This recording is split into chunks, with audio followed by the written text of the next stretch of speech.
dont la vision, c'est la capacité de voir un futur qui n'existe pas encore dans le naturel. Une autre vision, une autre description ou bien une autre signification, définition de la vision, c'est tout ce qui compose notre vie idéale. Ce sont tous les ingrédients de la vie passionnante que nous désirons avoir. Alors, on va voir un peu l'importance de la vision. J'ai noté 4 points. Le premier point, la vision nous aide à surmonter les obstacles et à donner une raison de continuer même lorsque les temps deviennent difficiles. La vision également justifie nos objectifs. Sans aucune destination en tête, on n'aura pas d'objectif clair. La vision nous rend focalisés parce que lorsque tu fais face aux distractions ou à certaines décisions, la vision te permet de faire les choix qui sont alignés à cette vision. La vision également donne un sens à nos actions, à nos choix et à nos désirs. Alors, je crois que ça, c'est l'un des éléments clés pour pouvoir développer notre vision. Je crois que c'est vraiment la base, quoi, parce que tout va de notre identité, de savoir qui est-ce que nous sommes. Je parlais de la connaissance, de l'importance de connaître son identité pour le développement de la vision. Alors là, il y a une liste de versets que je suis sûre tout le monde connaît déjà, mais ma prière ces derniers temps, que en fait, je me rends compte que la vie chrétienne, en fait, sans le Saint-Esprit, c'est vraiment limité, quoi. Donc, il y a des trucs de base comme notre identité que tant qu'on n'a pas compris qui on est, d'où on vient, de qui on a été fait, notre vision même sera limitée ou bien on aura tendance à juste vivre en mode de survie. Voilà. Donc, je crois que c'est important de savoir, de comprendre qu'on ne peut pas accepter de vivre une vie sans vision qui n'a pas de sens si on sait d'où on vient, qui nous a fait. Voilà. On va absolument refuser c'est-à-dire on va lutter pour prendre la place qui nous est due sur cette terre. Donc, quand on lit dans Genèse, la Bible nous dit, dans Proverbe 4,16, la Bible nous dit que Dieu a tout fait pour un but. Et Genèse 1, 26, 28 nous dit également que Dieu nous a créés pour la domination. Donc, comme il est dit là, puis Dieu dit, faisons l'homme à notre image, selon notre ressemblance, et qu'il domine sur les poissons de la mer. En fait, moi, je vais juste m'arrêter sur, comme Dieu dit, faisons l'homme à notre image. Tu vois, parce que tant qu'on a une image de nous qui est faussée, tant qu'on souffre peut-être de confiance en soi, notre vision, en fait, sera toute minuscule, ou bien on ne voudra même pas en avoir parce que la confiance en nous n'est pas au top, l'image qu'on a de nous même n'est pas au top, notre estime de soi même n'est pas au top. Donc, en deuxième lieu, c'est important également de savoir, de comprendre que nous avons un prix inestimable, toujours en parlant d'identité, nous avons une valeur inestimable aux yeux de Dieu. Le seul prix que Dieu ait accepté, il ne voulait ni l'or, il ne voulait ni or, ni argent, ni, je sais pas, diamant, il ne voulait, c'est-à-dire il n'y avait rien d'autre, vous voyez, qui pouvait, c'est-à-dire il n'y avait aucun prix en fait qui était suffisant aux yeux de Dieu pour notre rachat, à part le sang de Jésus. Donc, connaître ça également, connaître la valeur inestimable, le prix que Dieu a payé pour nous racheter, ça doit nous faire comprendre que, mais quelque part, il y a quelque chose en nous, quelque chose dans notre vie qu'il a mis, quelque chose certainement qu'il attend de nous. C'est-à-dire, en fait, il y a quelque chose qui doit justifier ce geste qu'il a fait au-delà de l'amour qu'il a pour nous. Vous voyez, donc, cette réflexion-là, en fait, ces versets que je lis, c'est des versets qu'on connaît déjà, mais c'est pour en quelque sorte réveiller notre foi, pour nous amener à voir un peu les choses autrement que notre quotidien qu'on voit, autrement que nos défis de tous les jours, mais pour nous amener à nous voir un peu comme Dieu nous voit, et puis pour nous amener en développant notre vision, à la mettre à la hauteur de comment Dieu nous voit et non comment nous voyons. Vous voyez? Ici, c'est juste des versets pour nous rappeler que Dieu a effectivement une vision. Même si nous n'en avons pas, même si on n'en a pas, c'est important de savoir qu'au moins celui qui nous a créés, franchement, il a vraiment des plans pour nous. Alors, il dit déjà dans 1 Corinthiens 2, 9, mais comme il est écrit, ce sont des choses que l'œil n'a point vues, que l'oreille n'a point entendues et qui ne sont point montées au cœur de l'homme. Des choses que Dieu a préparées pour ceux qu'il aime. Amen. En fait, comme moi personnellement, quand je lis ce verset, c'est un peu mon témoignage, quoi. Si vous connaissez mon histoire, moi en tout cas, la seule vision que j'avais dans ma vie, c'était de me marier et d'avoir des enfants. Parce que je parvenais pas à trouver ma place dans la vie, quoi. Je parvenais pas à faire quelque chose de ma vie, en fait. J'avais tellement réfléchi, je savais que j'avais quelques petits dons, mais je savais pas à quoi est-ce que je servais, quoi. Vous voyez, donc, je m'étais dit, ok, certainement, peut-être Dieu veut que je me marie juste et que j'ai des enfants et je vais m'aligner, ce que mon mari va décider, on va faire. Bon, parce que moi, je savais pas. Mais là, quand je lis ce verset, je me rends compte qu'en fait, qu'il y avait des choses que l'œil n'a point vu, que l'oreille n'a point entendu. En fait, il y avait des choses qui étaient en moi et dont je n'étais pas consciente. Tout comme ce que je fais maintenant, ce que je fais sur les réseaux sociaux. Pour moi, c'est souvent comme un rêve, quoi, parce que je savais pas qu'il y avait ces choses en moi. Je savais pas que je pouvais parler, je savais pas. En tout cas, pour moi, des fois, je regarde mes vidéos, je me dis, mais ça, c'est vraiment un miracle, entre guillemets, pour moi, en fait. C'est-à-dire quitter d'une vie inutile à ce que je fais. Juste pour dire que ce verset, effectivement, s'applique à chacun de nous. Voilà, il y a des choses en nous dont nous ne sommes pas conscients et c'est la vision que Dieu avait pour nous, la vision que Dieu a pour toi, Stéphanie, la vision que Dieu a pour toi, Mathis. Il a une vision pour chacune de nous. Il y a également Éphésiens 2:10, ça qui est mon verset avec lequel j'ai longtemps prié, parce que je disais, mais si tu dis que par mon union avec par notre union avec Jésus-Christ, Dieu nous a créés pour une vie riche d'œuvres bonnes qu'il a préparées à l'avance afin que nous les accomplissions. Moi, ma question à Dieu, c'était, mais pourquoi ma vie est si ennuyeuse? Pourquoi je n'aime pas ma vie? Mais quand je lis ce verset, il n'y a pas alignement. Tu dis que tu m'as créé en Jésus-Christ. C'est-à-dire par la nouvelle naissance avec Jésus-Christ, par mon union avec Jésus-Christ, tu m'as créé pour une vie riche d'œuvres bonnes. Mais quelles sont ces œuvres, Seigneur? Ma vie est vraiment, je me sens tellement inutile. Je ne comprends pas pourquoi je suis sur terre. Et tu dis également que tu as préparé ces œuvres à l'avance afin que je les accomplisse. Ça, en fait, c'est un verset que j'avais en tête. Je réfléchissais tellement et je me demandais, mais Seigneur, ce verset peut-être ne s'applique pas à moi parce qu'en fait, je ne comprenais pas où est-ce que j'allais. Je ne comprenais pas ma vie du tout.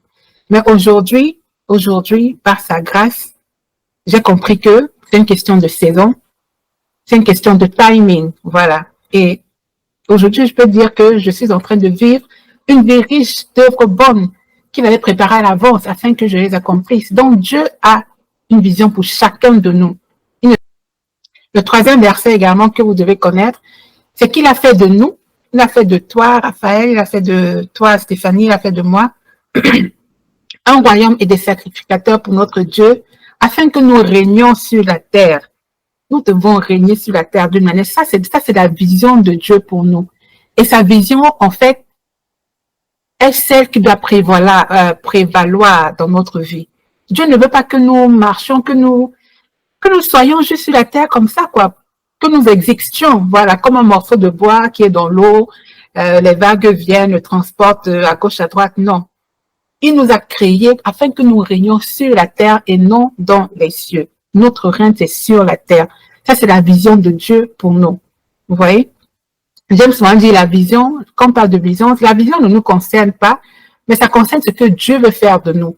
Donc, c'est important de connaître ces versets et de se les approprier et vraiment d'enquiquiner Dieu avec tous les jours jusqu'à ce que il nous révèle effectivement, c'est-à-dire la vision qu'il avait pour nous avant que nous ne naissions. Alors, comment recevoir une vision? Voilà. Alors, moi, j'avoue que avant, je m'attendais que, voilà, je voulais que Dieu me parle. Dieu devait me parler peut-être en rêve ou bien, en tout cas, Dieu devait me parler d'une manière spéciale, quoi. Alors que Dieu parle dans sa parole. Mais c'est juste que, comme je dis, on est un peu bloqué, on voudrait que Dieu nous parle d'une certaine manière. Donc, là, on va voir 3 manières par lesquelles Dieu nous parle. Il nous parle au travers de sa parole. 3 Jean 1, 2 nous dit ceci. Bien-aimé, je souhaite que tu prospères. Bien-aimé Stéphanie, Raphaël, Dieu souhaite que tu prospères à tout point de vue et sois en santé à l'image de ton âme. Voilà, ça c'est un verset vraiment très puissant. Donc ça, c'est Dieu qui est en train de te parler, de nous parler. Voilà. Donc quand on veut recevoir une vision, ben voilà la vision par exemple de Dieu pour nous. Il dit que nous voulions que nous prospérions à tous égards, à tout point de vue. Donc le travail à faire ici, c'est de s'évaluer personnellement pour savoir si les actions que nous posons chaque jour s'alignent à ce que Dieu dit. Donc en tant que célibataire, est-ce que je prends soin de moi à tout point de vue, c'est-à-dire côté physique, alimentation, la gestion de ses émotions, des trucs comme ça. Le deuxième point, la deuxième manière dont Dieu parle, toujours dans sa parole, quand il dit dans Galates 5, 22, le fruit de l'esprit, c'est l'amour, la joie, la paix, la patience, la bonté, la bénignité, la fidélité, la douceur, la tempérance. Nous devons également nous poser la question de savoir si notre vie reflète effectivement les fruits du Saint-Esprit en nous.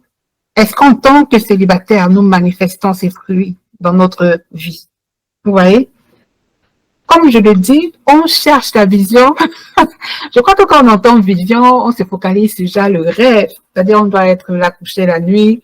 Et puis voilà, on voit une vision. Ben non, voilà. La vision, c'est juste essayer de ressembler à ce que Dieu voudrait, à la vision de Dieu pour notre vie. Voilà.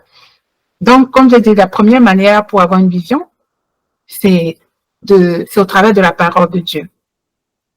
La deuxième manière, c'est au travers des prophéties. Alors, on connaît tous Jérémie 29, 11, qui dit, oui, moi le Seigneur, je connais les projets que je forme pour vous, et je les déclare, ce ne sont pas des projets de malheur, mais des projets de bonheur. Je veux vous donner, toi Raphaël et puis Stéphanie, je veux vous donner un avenir plein d'espérance. Alors, Dieu avait une vision pour Jérémie avant sa naissance, et idem quand on lit l'histoire de Jean-Baptiste, quand on lit l'histoire de Salomon et plusieurs autres personnes dans la Bible, Dieu avait des projets formés pour eux avant même qu'ils ne naissent. Et c'est également le cas pour nous, pour toi, pour moi, parce que Dieu, en fait, j'ai compris à partir de mon histoire que Dieu a tout créé pour un peu. Parce que je dis souvent aux gens que si Dieu fait de moi ce que je suis, ce qu'il est en train de faire maintenant, il n'y a personne sur cette terre qui puisse me dire que sa vie ne sert à rien, ou bien qu'il s'est passé. Ce n'est pas parce que là où j'étais et là où je suis, c'est vraiment la nuit et le jour, en fait. Vous voyez? Donc, Dieu a une vision. Il a une vision pour toi et pour moi. Il a une vision pour tout être humain sur cette terre. J'aime souvent dire, même la poule, elle fait les œufs, l'abeille fait du miel. Qui d'autre? La vache, elle fait du lait. Donc, chacun doit produire du fruit quelque part. Il n'y a aucun être, même les fleurs. Les fleurs ont un but. Il n'y a rien que Dieu ait mis sur cette terre qui ne doivent pas produire de fruits. Amen. On est clair dessus quand même. Donc, au travers, en parlant de prophétie également, il y a des gens, je me souviens, j'écoutais Nadège Bouma, je ne sais pas si vous la connaissez, celle qui a chanté la fameuse chanson Shiloh et tout. Je crois que je me souviens d'un de ses entretiens où elle disait comme ça, que depuis qu'elle est toute petite, on lui disait partout où elle passait que le Seigneur, qu'il avait un appel dans sa vie pour être chantre, un truc comme ça. Et partout où elle passait, on ne faisait que lui répéter. Vous voyez? Donc, ce sont des prophéties parfois comme ça qu'on reçoit. Voilà, pas d'une personne, pas deux personnes, mais de plusieurs personnes. Vous voyez? Donc, Dieu peut également nous parler au travers de ces prophéties. Voilà. Donc, voilà. Donc, la deuxième manière pour recevoir une vision, c'est au travers des prophéties. On va voir la troisième manière de recevoir une vision, mais c'est au travers du Saint-Esprit. J'aime bien le verset Jean 14, attendez, Jean 14, Jean 14, 16, qui dit que celui qui doit vous venir, voilà, Dieu parle de plusieurs manières à travers le Saint-Esprit également. Celui qui doit vous venir en aide, le Saint-Esprit que le Père enverra en mon nom, vous enseignera tout et vous rappellera tout ce que je vous ai dit. Alors moi, je crois que si le Saint-Esprit est notre aide, il devrait pouvoir nous aider à recevoir une vision. C'est-à-dire, j'aime toujours dire que le Saint-Esprit, c'est notre avantage. C'est notre avantage, c'est notre aide. Donc, dans tous les domaines où nous tâtonnons, dans tous les domaines où nous hésitons. J'aime également souvent dire que le Saint-Esprit était là depuis le commencement de la terre. Quand tu ouvres la Bible, il était là depuis Genèse 1. Donc, tous les projets que Dieu a pour nous là, tous les projets que Dieu a pour nous, le Saint-Esprit les connaît. Donc, s'il y a quelqu'un avec qui vraiment on doit créer des liens forts, c'est avec le Saint-Esprit, parce qu'il a la capacité de nous communiquer la vision de Dieu, de nous communiquer ça dans notre cœur, dans notre esprit. Vous voyez, on va en parler un peu plus tard. Parce que dans la formation que je fais, j'insiste beaucoup sur la relation avec le Saint-Esprit. Parce que quand tu arrives à un certain niveau dans ta vie, ben, tu te rends compte que tu as trop lutté, quoi. Tu as trop lutté et tu n'as pas de résultat parce que tu es en train de lutter seul. Alors que la vie chrétienne, ce n'est pas une vie, on ne peut pas s'en sortir. Si on veut marcher seul, si on veut même comprendre notre identité qui est tellement cruciale, en fait, la marche chrétienne, c'est une marche surnaturelle. Et le surnaturel demande le Saint-Esprit. Voilà. Donc, je crois que c'est les trois manières dont on peut recevoir la vision. Donc, pour récapituler, au travers de sa parole, au travers des prophéties et au travers du Saint-Esprit. Alors, maintenant, lorsque Dieu ne parle pas, qu'est-ce qu'on fait? Lorsque Dieu ne parle pas, parce que il y a quelque chose qui nous bloque souvent, comme j'ai dit. On se dit qu'il faut que Dieu me parle, que Dieu me dise exactement ce que je dois faire. Mais comme je dis, ça dépend des saisons. Mais en attendant que Dieu te situe exactement sur ce sur quoi tu dois travailler, il faut juste s'asseoir des fois et puis regarder dans ces 7 domaines de sa vie et se poser les questions. Ta vie spirituelle, est-ce que tu es satisfaite de là où tu es? Tes finances, est-ce que tu es satisfaite? Tes relations en général, et puis ta famille, Stéphanie, tu m'as dit que tu as des enfants. Raphaël, tu m'as dit que tu as des enfants. Ta carrière, est-ce que tu es satisfaite? Ta santé, ton bien-être, ta santé émotionnelle, ta vie sociale. Donc ça, ce sont des domaines, il y a du travail à faire dans tous ces domaines. Mais c'est un travail, comme je l'ai dit, que personne n'aime souvent faire parce que ça demande beaucoup d'efforts et ça va te mettre dans un certain inconfort parce que tu vas te rendre compte de tes lacunes, de tes faiblesses que tu vas pas vouloir affronter. Mais même si Dieu ne t'a pas parlé, si tu revisites, si chacun de nous revisite, chacun de ces séquences, on se rendra compte que il y a des choses qu'on a travaillé. Moi, par exemple, ma carrière. Mais pourquoi est-ce que je n'avance pas? Est-ce que je dois travailler ma confiance en soi? Est-ce que je dois travailler attendez, il y a mon travail fait décharger. Est-ce que je dois travailler mes relations? Comment je me comporte avec mes collègues? Est-ce que je dois travailler ma proactivité? Est-ce que je dois travailler mon estime de soi? En fait, tu dois te poser les bonnes questions, en fait. Parce qu'il n'y a pas que la prière. Quand quelque chose ne va pas, c'est pas que la prière, il faut une remise en question également. Tu vois, donc si on s'assoit, si on est vraiment honnête envers nous-mêmes et qu'on réfléchit bien, on verra qu'il y a du travail à faire.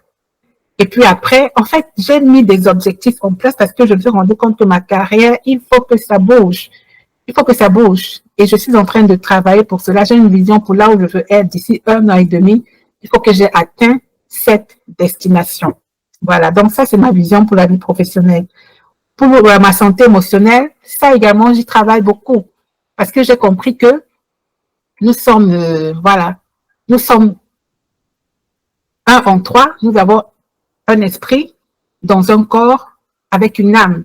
Donc, chaque aspect de notre personne doit être vraiment en bonne santé, quoi. La santé émotionnelle, comment est-ce que tu gères tes émotions, la colère, comment dire, ton intelligence émotionnelle, comment tu gères tes émotions en tout cas, hein? Ta santé et ton bien-être, Comment est-ce que tu prends soin de toi? Est-ce que ton alimentation, donc en fait, tes finances même, est-ce que tu es dépensière? Ça, c'est un travail qu'on n'aime pas faire, mais c'est ça le travail qu'il faut faire pour pouvoir avancer dans la vie. Voilà. Donc, quel est le rapport donc entre la vision et un célibat épanoui? Bon, là, je ne vais pas répondre à la question, je vais vous laisser. J'aimerais bien vous entendre sur ce sujet-là. Selon vous, sur la base quand même de ce qui a été dit, quel est le rapport entre la vision et un célibat épanoui? Vraiment, ce que vous pensez, hein, vous dites juste ce que vous pensez. Oups. Ben, je pense que lorsqu'on a une vision, on est occupé et le fait d'être occupé, ben en fait, ça, on oublie en fait l'aspect du célibat. Par exemple, moi, quand je suis rentrée à l'école, je suis en école d'auxiliaire de périculture, donc c'est pour s'occuper des bébés. Et je voyais des mères de famille et je me disais, mais mon Dieu, mais comment elles font? Heureusement que j'ai pas d'enfants, heureusement que j'ai pas besoin de préparer le repas pour qui que ce soit. J'ai juste à me charger de moi, en fait, et c'est déjà énorme. Donc, pour ce côté-là, bah, merci Seigneur. Et voilà. Merci. Merci Stéphanie. Ce que moi, j'ai été touchée par les 7 éléments qui nécessitent une vision. Et avec ça, j'ai compris qu'il y avait beaucoup à faire. Et si on avait ces informations avant, je pense qu'on n'aurait pas, ou bien je dis que je n'aurais vraiment pas été frustrée à une période. Mais avec le temps, j'ai commencé à m'accrocher à certaines choses qu'il faut gérer, améliorer. Mais bon, avec très peu de connaissances, on n'évolue pas vite. Bon, il y a beaucoup d'éléments et beaucoup de réponses que j'ai reçues tout à l'heure. Vraiment, vraiment, je vois qu'il y a même beaucoup de travail, beaucoup trop de travail à faire sur soi. Ce qui fait souvent que, voilà, on demeure dans la frustration, c'est parce qu'on manque de connaissances, en fait. Parce que quand tu vois cette liste-là et que tu regardes ta vie, mais, comme tu l'as dit, Mathis, tu te rends compte que, mais attends, j'ai tellement de travail, j'ai une vie à bâtir, en fait. J'ai une vie spirituelle à bâtir, j'ai mon avenir financier à bâtir, j'ai des relations à bâtir, et c'est beaucoup de travail. C'est beaucoup de travail. Donc, alors que moi, par exemple, je me contentais juste de prier. Mais si tu regardes juste la vie spirituelle, connais-tu des 6 autres aspects? Tu vois bien que ça va créer un déséquilibre et ça va très vite amener la frustration. Voilà. Donc, effectivement, lorsque... voilà, donc, le rapport entre la vision et un célibat épanoui, c'est donc ce que vous avez dit, parce que ça rejoint un peu ce que Miles Monroe également dit. Ça, c'est ma citation préférée. Il dit la plus grande tragédie de la vie, en fait, ce n'est pas la mort, mais c'est la vie sans raison. C'est la vie sans raison, sans aucune vision. Tu te lèves le matin, tu sais pas ce que tu vas faire de tes journées, tu sais pas ce que tu dois faire même de ta vie, en fait. Et ça te fait stagner pendant des années. Or, ce sont les morts qui stagnent, qui n'avancent pas dans leur vie. Ce sont les morts. Mais tant que tu respires, ben, si tu n'avances pas, ta vie même sera comme un fardeau, quoi, parce que tu vois que tout stagne, rien n'avance. Tes finances n'avancent pas. Dans ta carrière, tu stagnes. Ta vie, je sais pas, émotionnelle, tu es toujours dans la colère, l'amertume, le ressentiment. Ta vie financière, tu es dépensier, l'argent même que tu n'as pas, tu dépenses. Parce qu'en fait, tu n'as même pas de plan pour ta vie, tu n'as pas de projet pour ta vie. Vous voyez? Dans la plus grande tragédie de la mort, de la vie, c'est une vie sans raison, une vie sans vision. Donc, pour conclure, donc, la vision donc te permet de ne pas gaspiller ton temps, ni ton argent, ni ton énergie. La vision également donne un sens d'accomplissement. Là, par exemple, j'ai parlé de ma carrière. Mais depuis que j'ai commencé à travailler sur ma carrière, en fait, chaque matin, quand je me lève, bon, pas chaque matin, mais la majorité du temps, parce que je sais, je me suis donné une date limite, je sais que à cette date-là, il faut que j'ai atteint, il faut absolument, non, en fait, je pose des actions pratiquement tous les jours, de petites actions clés qui vont m'amener à l'accomplissement de ma vision. Et ça me donne un sens d'accomplissement. À la fin de la journée, je suis contente d'avoir fait d'être sortie de ma zone de confort, Je suis contente d'avoir pris sa parole en public. Je suis contente d'avoir fait certaines choses qui vont m'amener vers l'accomplissement de ce que je veux devenir. Donc, la vision également te pousse à travailler sur toi. Quand tu te rends compte de toutes tes lacunes, tu te dis, oh mon Dieu. Parfois, il y a des relations sentimentales comme ça qui s'achèvent quand tu t'assois et que tu refais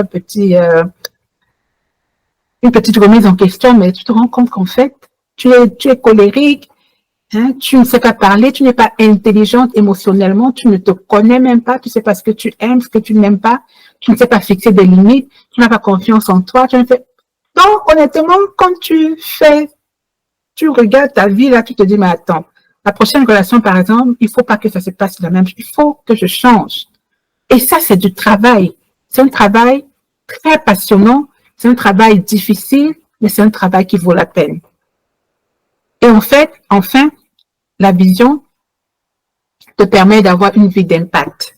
Voilà. Comme moi, par exemple, je peux dire que je suis en train parce que je sais que le meilleur est à venir. Je sais pas là où Dieu m'amène, mais je sais que le meilleur reste à venir. Là, maintenant, en tout cas, la vie que je mène maintenant, c'est le jour et la nuit de comment j'étais avant. Je vous assure, avant, franchement, c'est difficile. C'est difficile de mettre un pied devant un autre. C'était difficile. Tu veux pas te lever le matin, tu veux rien faire de tes journées parce qu'en fait, tu n'as vraiment rien à faire. Rien à faire. Je ne savais pas que, si je n'ai rien à faire, ben, en fait, je connaissais pas ces trucs, genre, travaille sur ta carrière, travaille sur toi. Je connaissais pas. Je n'avais jamais entendu parler.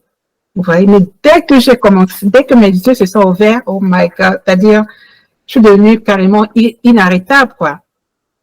Voilà.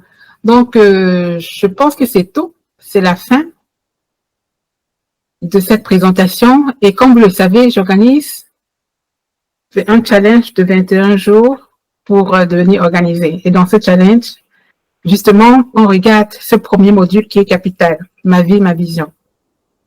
En fait, Dadi, ça, c'est le module le plus important de tous. Parce que là, tu fais vraiment un bilan de ta vie, quoi. Tu fais un bilan de ta vie sur la base de ces 7 éléments qu'on a vus là.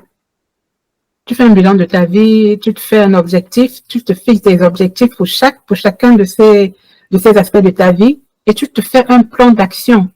Le module 2, on voit des stratégies pour lutter contre la procrastination et les distractions. Le module 3, comment être discipliné pour atteindre ses objectifs. Et enfin, le module 4, comment être focalisé. Voilà, c'est vrai qu'il y a des bonus que j'offre, mais le bonus, je crois, préféré, c'est les astuces pour être organisé avec le Saint-Esprit. Parce que comme j'ai dit, le Saint-Esprit, c'est notre avantage. Si on va aller très vite, on ferait mieux d'inclure le Saint-Esprit dans tout ce qu'on fait. Et ça, franchement, je partage vraiment comment je fais pour être organisé pour les journées, comment je fais pour lutter contre la procrastination, les distractions avec son aide. Là, il y a quelques témoignages. Mon témoignage préféré, c'est celui de T, j'ai mis son nom T. Elle dit qu'elle a appris à ranger les petits recoins de sa maison parce que pour sa part, elle pouvait faire beaucoup de choses en même temps, mais les choses n'étaient pas rangées. Voilà, chez elle. Donc, elle a commencé à ranger son bureau, son placard, tout ça. En fait, le but de la formation, c'est vrai que c'est pour être organisé. Mais mon souhait, en fait, c'est d'être organisé dans tous les domaines de sa vie. Et ça doit aller jusque dans les placards. Ça doit aller jusque dans nos placards de sous-vêtements, de dessous, tout ça. Tout doit être non seulement changé même, parce que nous, les femmes, quand on est célibataires, des fois, là, on a tendance à se négliger. Donc, même les sous-vêtements doivent être changés. Les placards de cuisine, les placards de bureau, la table de bureau. Donc, cette jeune fille-là, vraiment, je bénis le Seigneur pour sa vie parce qu'elle a tellement été studieuse dans cette formation qu'elle est vraiment allée au-delà de l'organisation de ce qui est, je sais pas, focalisation, procrastination, discipline. Elle allait au-delà. Elle est devenue organisée et c'était vraiment ça mon souhait, quoi. Voilà. Donc, les informations sur le programme, donc ça commence le lundi prochain. Lundi prochain, ça se passe sur WhatsApp. Le tarif, c'est 45 € pour 3 semaines. 3 semaines bien remplies, ça, franchement. Et voilà, pour celles qui veulent s'inscrire ce soir, par exemple, aujourd'hui, il y aura un 10% qui fera 40 € au lieu de 45 €. Et ça se passe sur des, voilà, il y a des cours sous format PDF, quelques vidéos et puis des audios. En fait, la première semaine, c'est la prise de connaissance des modules. Il y en a 4. Donc, voilà, la première semaine, on voit, comme j'ai dit, ma vie, ma vision, la procrastination, la discipline, la focalisation. Et la deuxième semaine, c'est vraiment la pratique. Pour la pratique, un bilan journalier est requis chaque jour. Bilan, c'est-à-dire une fois que tu as pris connaissance des modules, il faut pouvoir appliquer au jour le jour comment est-ce que tu as géré ton temps, est-ce que tu as fait tes to-do list, est-ce que tu as appliqué les techniques pour être focalisé, pour lutter contre les distractions, la procrastination, comment est-ce que tu as géré tes journées. Donc pendant les 2 semaines, ouais, c'est vraiment la pratique, quoi. Et je crois, comme je dis souvent, c'est la partie préférée de tout le monde parce que c'est vraiment vivant. Donc, voilà. Donc, première semaine, c'est la théorie. La deuxième, les 2 dernières semaines, c'est vraiment la pratique.